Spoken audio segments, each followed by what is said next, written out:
Almost every NBA team is around the 30-game mark, and at this point of the season, some teams start to do a little early season self-evaluation. Like always, there have been some surprises so far, and also some disappointments. December 15th was the date that the most recently signed free agents became eligible to be traded, and that makes it so much easier for teams to facilitate a trade. Most teams know who they are at this point of the season, and nearly every team is looking around to see who's available. Some teams might want to make a big move, and some teams may want to make a small move.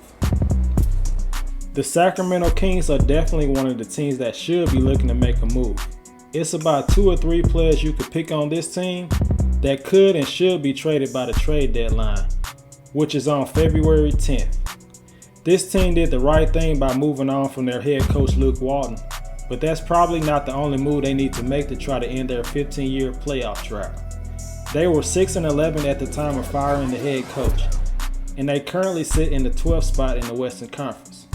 It's the same Sacramento Kings, just a different year. Players like Harrison Barnes, Buddy Hield, and Marvin Bagley are at the top of the list of players that the Kings should be trading. You would think that players like De'Aaron Fox and Tyrese Halliburton would be untouchable, but I wouldn't be so sure about that at this point. De'Aaron is a good young player and has improved.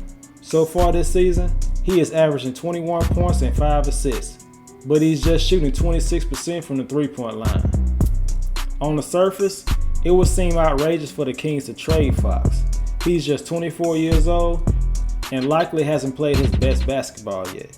But at the same time, during his 5 seasons with the Kings, Fox really hasn't raised the ceiling for this team that much, if at all.